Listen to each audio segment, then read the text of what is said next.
Good day, boxing fans. We're here at Emperor's Palace, and we've got a very special treat for you because next to me is the former three-time heavyweight champion of the world, Mr. Lennox Lewis. Lennox, welcome back to South Africa. Yes, thank you. I love being in South Africa. A quick few questions because we don't have too much time. Your career, if you look back at it now, are you happy with retiring when you did? Or do you think you should have stayed around for one or two more fights? You know, I could have stayed for a couple more fights, but it didn't make sense. I said to myself I wanted to get rid of all the misfits before I left. And I got rid of all the misfits, and there was no other person to really fight unless I wanted to, you know, go into the next era. And I already did that. Yes. I already boxed Klitschko, which, you know, he was the next era.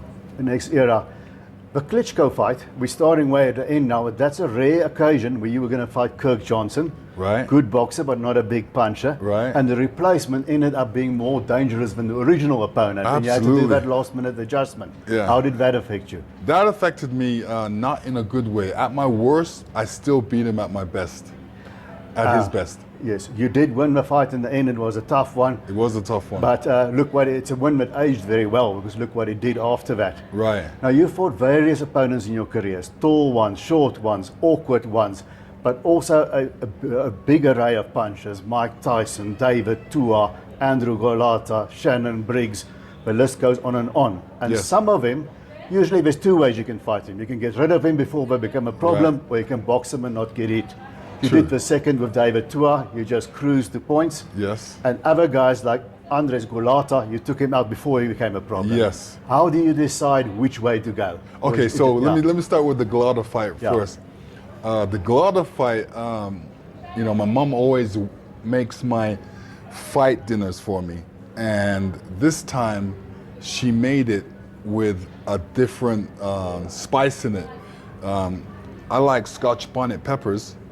And we were in Nevada, and she couldn't find any Scotch bonnet peppers, so she used some different ones. Anyway, when I finally came to the fight, I kind of felt funny, like my stomach was moving funny. So I said, "Mom, what peppers did you use?" She said, "Oh, I couldn't find the Scotch bonnet, so I used some different ones, habanero peppers." And I'm like, "Okay, I'm feeling the habanero peppers." Anyway, I didn't know if I should go to the bathroom or go to the fight. It was like that type of thing, but I went to the fight instead. Anyway, I said I better get rid of him quick so I can go to the bathroom. Anyway, I went out there. He kind of looked at me funny. So I'm like, who are you looking at like that? So that got me upset, and along with the peppers.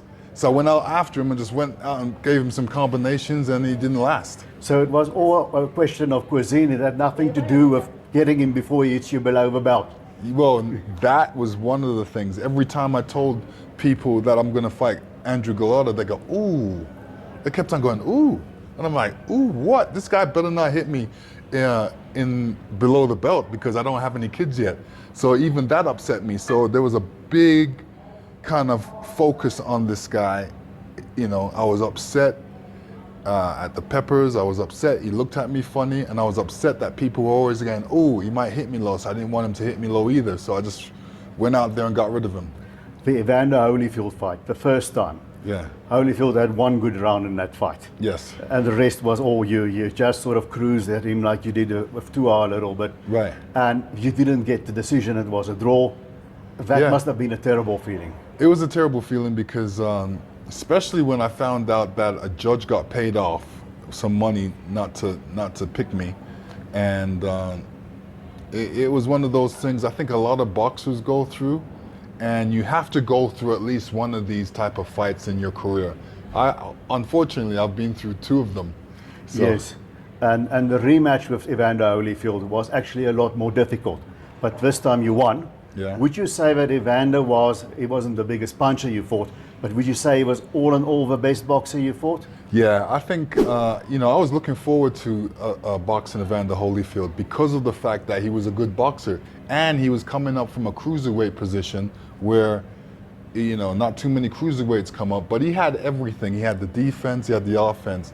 And the second fight where he came out, he wasn't singing, because the first fight he was singing. I'm like, yo, this guy's singing, coming in the ring with me. He's not taking me that serious. That upset me again. Okay. So, you know, I went out there to outbox him. So the first fight, I was boxing, and outboxed him. And even after the fight, he was like, you know, he was leaned up. He couldn't even make it to the press conference. He was heard at the press conference. You can see him. But the second fight, he prepared for me a lot better. And I said to myself, if it ain't broke, don't fix it. So I just went out there and did the same thing. And the Mike Tyson fight, your second to last fight, Yeah. were you surprised by how easy you made it look? No. Emmanuel Stewart told me that would be my easiest fight. And I'm like, I looked at the easiest fight, I said, yo, that's gonna be your easiest fight. And then I realized why he said that. Because all my fights leading up to that was a preparation for Tyson anyway. I gotta ask you this, Alexander Usyk, Tyson Fury, the rematch, who wins, how do they win, and why do they win?